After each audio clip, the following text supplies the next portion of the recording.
মহামৈত্রের অবস্থা থেকে খুব মজা পাচ্ছি, হাসিও পাচ্ছে। তিনি খুব উদ্ধত অহংকারী মহিলা। তো তিনি কিছুদিন আগে কৃষ্ণনগরে আসবেন, তখন কিছু মানুষ সেই কোর্টে আসবে বলে দাঁড়িয়েছিল, গো ব্যাক স্লোগান দেবে, আর ডিম থেরাপি শুরু হয়েছে, সেই জন্য তিনি একটু ভয়ও পেয়ে গেছিলেন। তখন তিনি ওখান থেকে হুমকি দিচ্ছেন যে আপনারা কিন্তু সব ছবি, নাম, ঠিকানা আমার জানা হয়ে গেছে, আপনারা তৈরি হন, কোনো বড় উকিল ধরুন, কোর্টে কেস হবে, তখন কিন্তু আর বেরোতে পারবেন না। অর্থাৎ এটা তার আর কিছুই নয়, তার ভয়ের একটা বহিঃপ্রকাশ ঘটেছে। যদি এইভাবে ভয় দেখিয়ে যদি কিছু আটকানো যায় মানুষকে।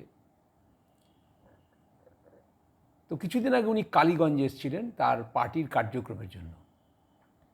তো সেখানে আমরা দেখতে পেলাম যে তিনি তো খুব নিজেকে খুব বলেন যে আমি জনপ্রিয় সাংসদ, আমি জিতেছি, এত ভোটে জিতেছি, মানুষ আমাকে পাঠিয়েছে, ইত্যাদি ইত্যাদি। তো এতই যখন আপনার জনপ্রিয়তা, তখন আপনি এই ক্ষোভটা উগরে দিলেন কেন? আপনার পার্টির লোকেরাই তো আপনাকে পাত্তা দেয়নি, আপনার পার্টির লোকেরাই তো আপনার প্রোগ্রামে আসেনি। সেখানে তিনি খুব ক্ষোভ দেখিয়েছেন। যখন ক্ষমতায় ছিল তখন আপনারা করে কমবে খেয়েছেন, এদের সবকে আমি জানি, এখন আসছেন না কেন? তো যাই হোক, সেটা আপনাদের পার্টির ব্যাপার, আপনার পার্টির লোকেরাই আপনাকে পাত্তা দেয়নি, তাই আপনার ক্ষোভ রাগ স্বাভাবিকভাবেই হওয়ার কথা। তো সেখানে কিছু মানুষ দাঁড়িয়েছিল যারা কালো পতাকা নিয়েছিল, গো ব্যাক স্লোগান দিয়েছিল, এবং তারপরে আপনার উদ্দেশ্যে ডিম ছুঁড়েছে, গোবর আর বেগুন টেগুন ছুঁড়েছে ইত্যাদি। তা আপনি সেগুলো সাংবাদিকদেরকে দেখিয়েছেন। তো সাংবাদিকদের কাছে যখন গেছেন আপনি, তখন সাংবাদিকের কাছে তাকে প্রশ্ন করা, তার উত্তর দেওয়া উচিত। তা আপনি সেই উত্তর না দিয়ে আপনি লেকচার দিতে শুরু করলেন। আর আপনার স্বভাবসিদ্ধ সেই অহংকার একেবারেই যায়নি পরাজয়ের পরও। আপনি তো সাংবাদিকদের 2 পয়সা সাংবাদিক বলেছিলেন। তো আপনি যখন এতই জনপ্রিয়, তখন যারা আপনার বিরুদ্ধে ক্ষোভ জানাতে এসেছিল তাদের সাথে একটু দেখা করতে পারতেন তো, কিন্তু আপনি করেননি, কারণ আপনি ভয় পেয়ে গেছেন। তো সেই জন্য আপনারা ক্ষোভে আপনার বিরুদ্ধে তারা ডিম ছুঁড়েছে, গায়ে একবার লেগেছে। তো আপনি তখন তাদেরকে উত্তর না দিয়ে গজগজ করে রেগে মেগে বেরিয়ে গেলেন, পালিয়ে গেলেন, আর বললেন যে আরএসএসের লোকেরা এই সমস্ত গুন্ডা বদমাস, পুলিশরা কিছু কাজ করছে না, দলদাস, আমাদের ট্যাক্সের টাকায় তারা চাকর, ইত্যাদি সব বললেন আপনি। তা আপনার কাছে প্রশ্ন দাঁড়ায় যে আপনি কত ভালো মানুষ।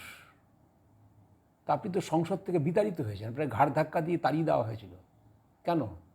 নিশ্চয়ই অন্যায় করেছিলেন আপনি, দেশবিরোধী কাজ করেছিলেন, আইন বিরোধী কাজ করেছিলেন।